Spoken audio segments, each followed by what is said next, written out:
السلام علیکم ورحمۃ اللہ وبرکاتہ نحمدہ ونصلی علی رسولہ الکریم اما بعد فاعوذ باللہ من الشیطان الرجیم بسم اللہ الرحمن الرحیم سورۃ الطلاق آیت نمبر 8 سے دیکھیں گے۔ آیت نمبر 8 سے 11 تک کی آیات میں اللہ تعالیٰ کے حکم سے سرکشی کی سزا بتائی گئی ہے۔ جو پچھلی امتیں تھیں ان پر اللہ تعالیٰ نے عذاب نازل فرمایا۔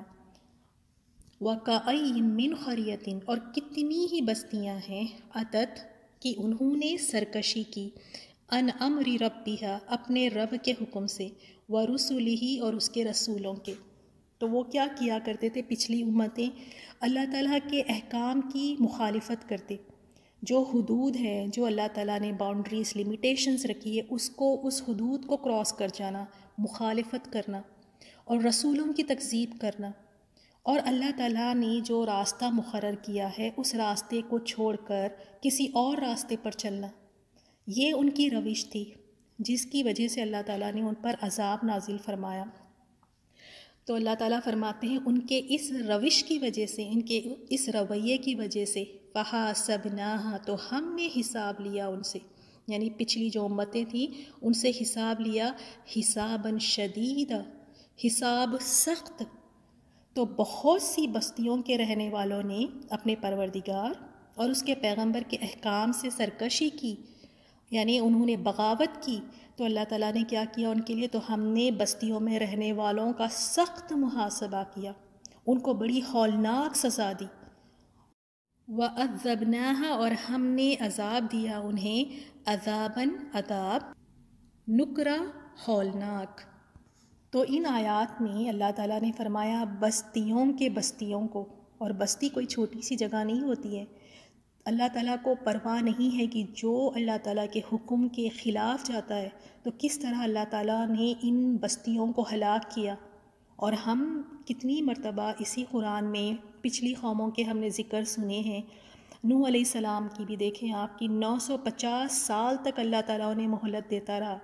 اللہ تعالیٰ فوراً نہیں پکڑتا، مہلت دیتا ہے، لیکن جب پکڑ آتی ہے اللہ تعالیٰ کی تو پھر بہت ہی سخت، یعنی تو سخت ان لوگوں پہ اللہ تعالیٰ نے عذاب بھیجا۔ اور دیکھتے ہیں ہم پچھلی امتوں میں کس طرح کے یعنی بستیاں الٹ دی گئیں، پتھروں کی بارش ہوئی ان پر، یہاں تک کہ ان کے چہروں کو بندر اور سور بنا دیا گیا، انہیں زمین میں کئی قوموں کو ڈھسا دیا گیا بستیوں کو، اور کبھی صرف ایک چیخ سے ہلاک ہو گئی ساری کی ساری بستی، یہاں تک کہ ہوا سے اللہ تعالیٰ نے ہلاک کیا کہ وہ ہوا انہیں اٹھا کر پٹکتی تھی، سمندر میں اللہ تعالیٰ نے غرق کر دیا۔ یعنی ان بستیوں کی طرف دیکھیں، وجہ کیا؟ کیونکہ انہوں نے اللہ تعالیٰ کے احکام کے ساتھ مخالفت کی، یعنی جو اللہ نے حکم دیا ہے اس کے اگینسٹ جانا۔ تو یہ کوئی معمولی بات نہیں ہوتی ہے۔ اب آپ تھوڑا سا اس میں تدبر کریں، ہم طلاق کی آیات پڑھتے آ رہے ہیں، اب اچانک دیکھیں کہ طلاق کی آیتیں ہم پڑھ رہے ہیں اور یہاں پر ایک دم سے پچھلی قوموں کا ذکر آ گیا، کس طرح اللہ تعالیٰ نے ان بستیوں کو ہلاک کیا اور ان کے یعنی کس طرح اللہ تعالیٰ نے سخت ان کے اوپر حساب کیا۔ تو یہ ذکر یہاں پہ ایک دم سے کیوں آ گیا ہے؟ اگر ہم اس کو سمجھیں تو دیکھیں طلاق کے معاملات بھی، جتنے بھی اس سورے میں ہم نے طلاق کے احکامات دیکھے ہیں، طلاق کا طریقہ ہے، عدت ہے، نان نفقہ ہے، حاملہ عورت کے بارے میں جتنے بھی ہم نے اس سورے میں احکامات دیکھے ہیں، تو اسے معمولی نہ سمجھیں۔ یہ احکامات کس کی طرف سے ہیں؟ اللہ تعالیٰ کی طرف سے۔ اس کو معمولی سمجھ کر اس پہ عمل نہیں کرنا، چھوڑ دینا، منمانی کرنا، تو پھر ذرا غور و فکر کریں، تو پھر ذرا دیکھیں، پھر سوچیں کہ پچھلی قوموں کے ساتھ کیا ہوا، ان کی کیا روش تھی۔ وہ بھی تو یہی کیا کرتے تھے، مخالفت کرتے تھے، وہ اللہ تعالیٰ کے جو حدود تھے اس کو کراس کرتے تھے۔ تو انسان کو ایک سبق سیکھنا چاہیے کہ پچھلی قوموں کے ساتھ کیا ہوا۔ تو یہ جو طلاق کے معاملات، جو جتنے بھی اللہ تعالیٰ نے احکامات دیے ہیں، اس پہ عمل کرنا ہے، اس کو معمولی بات نہیں سمجھنا ہے کہ اگر نہ کروں تو کچھ نہیں ہوگا، نہیں، بہت بڑی پکڑ ہوگی اس کی۔ اور پچھلی قوموں میں اس کے علاوہ بھی بہت سارے اللہ تعالیٰ نے عذاب بھیجے، جیسے قحط تھا، ٹڈیاں تھیں، اس طرح کے بہت سارے ان پر اللہ تعالیٰ نے عذاب بھیجے۔ نیکسٹ آیت نمبر 9 میں فَذَاقَتْ چنانچہ انہوں نے چکھ لیا، وبالا وبال امرہا اپنے کام کا، وکانا اور تھا عاقبۃ انجام امرہا ان کے کام کا خسرا خسارہ ہی۔ تو یہاں اللہ تعالیٰ نے فرمایا انہوں نے اپنے معاملے کے انجام کار کو چکھ لیا، یعنی اپنی مخالفت کے انجام کا نتیجہ وہ بھگت لیے اسی دنیا میں، اور جب وہ عذاب ان پر آتا تھا، جب ان کا سخت حساب لیا گیا اس دنیا کی زندگی میں، تو وہ ندامت کا اظہار بھی کرنے لگے، گلٹی بھی فیل کرتے تھے، اور اس وقت اظہار کرنا، گلٹی فیل کرنا ان کے کچھ نہ کام آیا، کیونکہ مہلت جو دی گئی تھی مہلت ختم ہو گئی، اور ان کے ان کرتوتوں کی وجہ سے ان کا جو انجام ہے وہ بس خسارہ ہی ہے، یہ بس نقصان اٹھائیں گے۔ اور نیکسٹ آیت میں اللہ تعالیٰ نے فرمایا، آیت نمبر 10 میں، اعد اللہ، اللہ نے تیار کیا ہے، لہم ان کے لیے، عذابا شدیدا، عذاب شدید، یعنی دنیا میں بھی ان کے لیے عذاب تھا، دنیا میں بھی ان کی سخت پکڑ ہوئی، اور آخرت کا عذاب تو ہے ہی ہے۔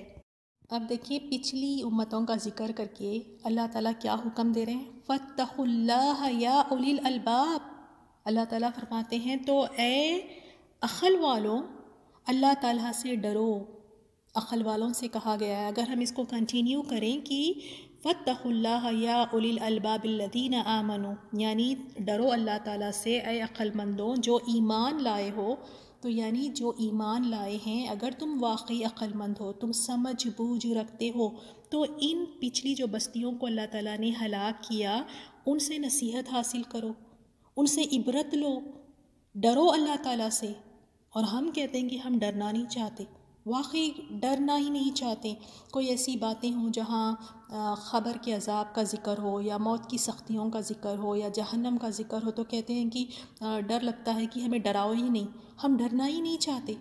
لیکن اللہ تعالیٰ نے فرمایا کہ ڈرو اے عقل مندو، یعنی اگر تم میں عقل ہے نا تو واقعی تم ڈرو، پھر پچھلی قوموں کی طرف دیکھو، یعنی اپنی زندگی کے معاملات میں کوئی بھی اللہ تعالیٰ کے احکام کو یعنی اس طرح ایزی مت لو کہ اگر میں نہیں کروں گا تو کچھ نہیں ہوگا، نہیں۔ پچھلی بستیوں کو، ساری کی ساری بستی کو اللہ تعالیٰ نے ہلاک کر دیا، اور اللہ تعالیٰ کو اس کی کوئی پرواہ نہیں، کوئی اللہ تعالیٰ سے پوچھنے والا نہیں۔ تو یہاں پہ دیکھیں کتنا بڑا ایک سبق ہے ایمان والوں کے لیے، وہ جو عقل مند ہے۔ اگر ہم اس آیت کو اس طرح پڑھیں کہ الذین آمنوا، جو ایمان لائے ہیں، ان کے لیے اللہ تعالیٰ نے کیا فرمایا، قد انزل اللہ الیکم ذکرا، اے ایمان والو جو ایمان لائے ہو تو یقیناً اللہ تعالیٰ نے تمہاری طرف نصیحت کی کتاب اتاری ہے۔ قرآن کو ذکر کہا گیا، نصیحت کی کتاب ہے، یہ یاد دہانی کرتی ہے۔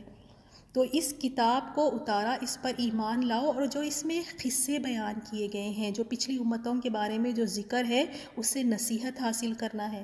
یہ نہیں کہ بس ان کے قصے پڑھے اور آگے بڑھ گئے، نہیں، ڈرنا چاہیے، فاتقوا اللہ، ڈرنا چاہیے اللہ تعالیٰ سے۔ آیت نمبر 11 میں اللہ تعالیٰ نے رسول صلی اللہ علیہ وسلم کی صفات کا ذکر کیا ہے۔ رسول یتلو، رسول وہ تلاوت کرتا ہے، علیکم تم پر، آیات اللہ، اللہ کی آیتیں، مبینات واضح، اور وہ آیتیں اتنی کلیئر ہے کہ اس میں کوئی شک و شبہات، کوئی ڈاؤٹ نہیں ہے، بالکل کلیئر واضح آیات ہیں۔ اور وہ کیوں تلاوت کرتا ہے، لیخرج، تاکہ وہ نکالے، الذین آمنوا، وہ جو ایمان لائے، وعملوا الصالحات، اور انہوں نے عمل کیے، الصالحات نیک۔ تو اللہ تعالیٰ فرماتے ہیں کہ پیغمبر جو تم پر اللہ تعالیٰ کی واضح آیتیں پڑھتا ہے، تاکہ جو لوگ ایمان لائے اور نیک عمل کرتے رہے ان کو اندھیروں سے نکالے، روشنی میں لے کر آئے، من الظلمات الی النور، اندھیروں سے نور کی طرف۔ کون سے اندھیرے، کون سی ایسی تاریکیاں، یعنی کفر بھی ایک اندھیرا ہے، جہالت بھی، یہ بھی اندھیرے ہیں۔ تو کفر کے اور جہالت کے اندھیروں سے، تاریکیوں سے نکال کر روشنی میں لے کر آئے۔ کون سی روشنی، علم کی روشنی، ایمان کی روشنی۔ تو یہ نبی، یہ رسول جہالت اور کفر کی تاریکیوں سے نکال کر علم کی روشنی کی طرف لے جاتا ہے۔ وَمَن يُؤْمِن بِاللَّهِ، اور جو کوئی ایمان لائے اللہ تعالیٰ کے ساتھ، وَيَعْمَلْ صَالِحًا، اور عمل کرے نیک۔ آپ دیکھیں جہاں کہیں ایمان کا ذکر آتا ہے، ساتھ ہی عمل صالح کا ذکر ہوتا ہے۔ یعنی جہاں ایمان ہوگا تو وہاں پہ عمل صالح یعنی نیک عمل ضرور ہوگا. تو جو ایمان لائے اللہ کے ساتھ اور عمل کرے صالحاً تو ان کے لیے اللہ تعالیٰ نے کیا اجر رکھا ہے؟ یدخلہ، تو وہ داخل کرے گا اسے جنات، ایسے باغات میں، تجری کے چلتی ہیں، من تحتہا ان کے نیچے، الانہار نہریں، ایسے باغات میں اللہ تعالیٰ انہیں داخل فرمائے گا جس کے نیچے نہریں بہہ رہی ہیں. خالدین، وہ ہمیشہ رہیں گے، فیہا ان میں، ابدا ہمیشہ رہیں گے. اتنی بڑی نعمت، اتنا بڑا انعام کہ جو جنت میں داخل ہو گیا ہمیشہ اسی میں رہے گا، اسے نکالا نہیں جائے گا وہاں سے. خود تحقیق احسن اللہ، اللہ نے اچھا دیا، لہو اس کو، رزق. نمبر 12 میں اللہ تعالیٰ کی قدرت کا بیان ہے. اللہ تعالیٰ نے فرمایا اللہ الذی، اللہ وہ ذات ہے جس نے خلق پیدا کیا، سبع سماوات 7 آسمان، ومن الارض اور زمینیں بھی، مثلہن اس آسمان کی مثل، یعنی جس طرح 7 آسمان اللہ تعالیٰ نے پیدا کیے ہیں اسی طرح سے اللہ تعالیٰ نے زمینیں بھی 7 پیدا کی ہیں، زمینیں بھی 7 ہے. اور ہم یہ حدیث میں بھی دیکھتے ہیں کہ آپ صلی اللہ علیہ وسلم نے فرمایا جس نے کسی کی بالشت بھر زمین بھی ظالمانہ قبضہ کیا تو اللہ تعالیٰ اسے 7 زمینوں کا طوق پہنائے گا.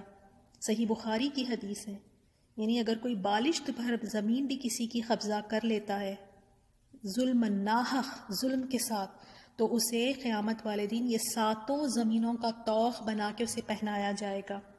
اور دوسری حدیث میں یہ بھی فرمایا آپ صلی اللہ علیہ وسلم نے، اسے 7 زمینوں تک ڈھسا دیا جائے گا. تو ایک تو ہمیں آیت سے بھی پتہ چلتا ہے کہ جس طرح 7 آسمان ہیں اللہ تعالیٰ نے اس طرح 7 زمینیں بھی بنائی ہیں. اور یتنزل الامر بینہن، ان کے درمیان اس کا حکم نازل ہوتا ہے.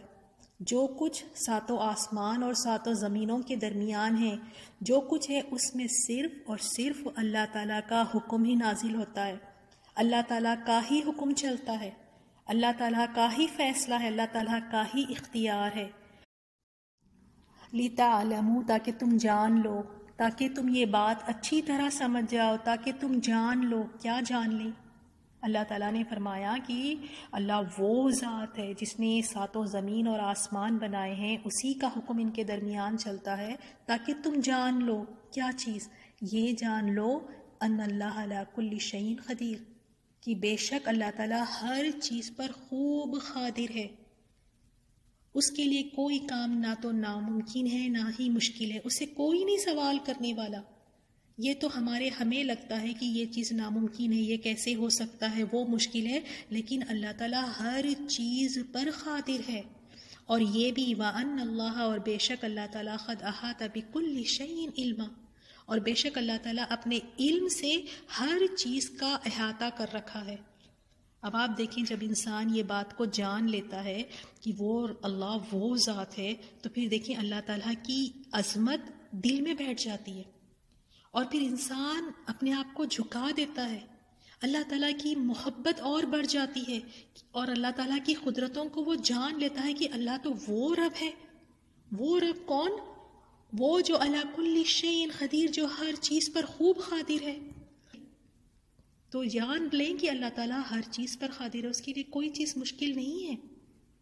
واقعی اللہ تعالیٰ سے ہم دعا کرتے ہیں کہ اللہ تعالیٰ کی عظمت، اللہ تعالیٰ کی محبت ہمارے دلوں میں آ جائے، ہم جان لیں اس بات کو کہ اللہ تعالیٰ کی کیا ذات ہے، وہ ہمارا رب ہے.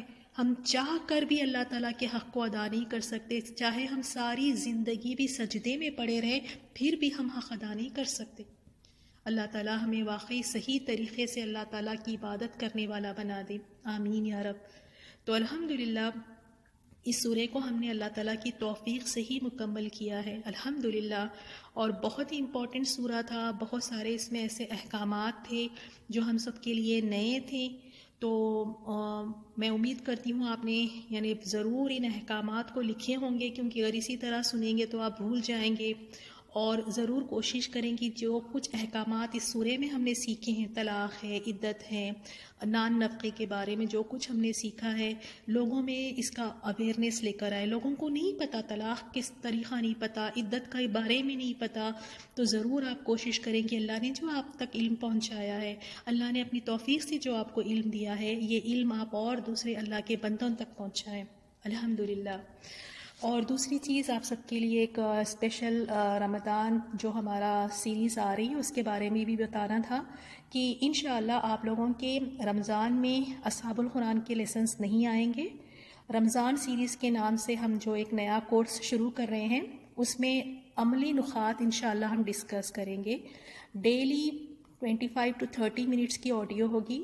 زوم لائیو کلاس ہے اور ساتھ میں یہ یوٹیوب پر بھی لائیو رہے گا.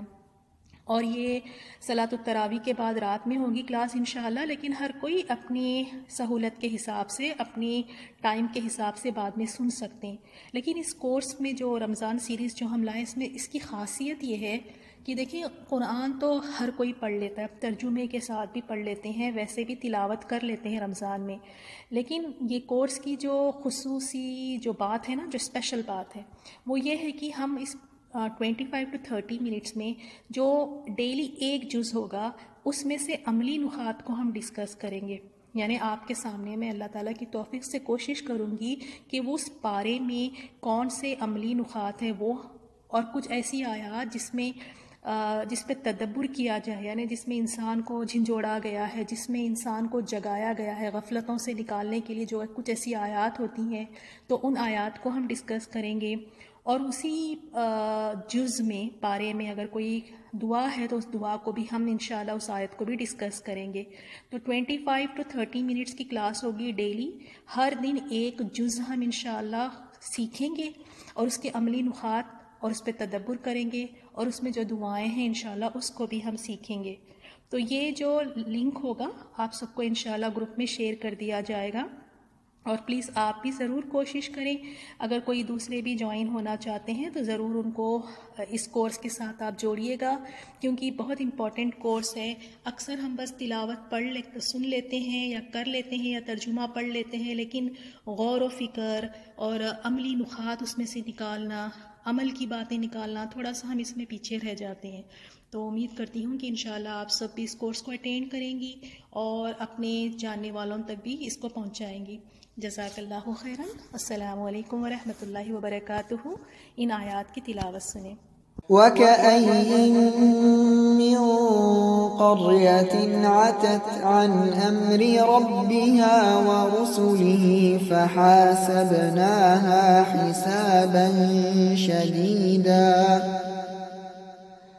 فحاسبناها حسابا شديدا وعذبناها عذابا نكرا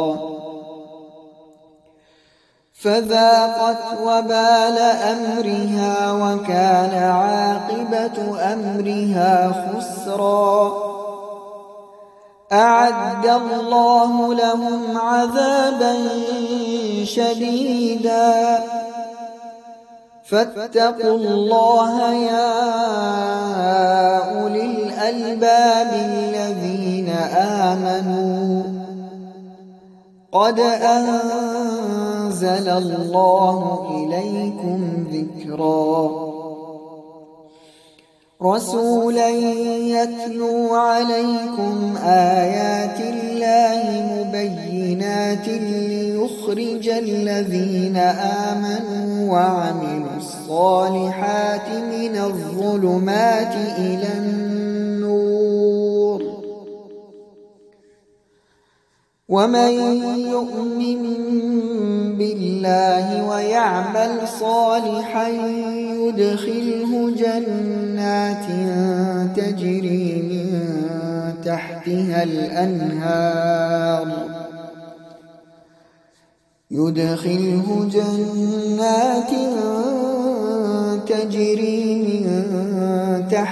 الأنهار خالدين فيها أبدا قد أحسن الله له رزقا الله الذي خلق 7 سماوات ومن الأرض مثلهن يتنزل الأمر بينهن لتعلموا أن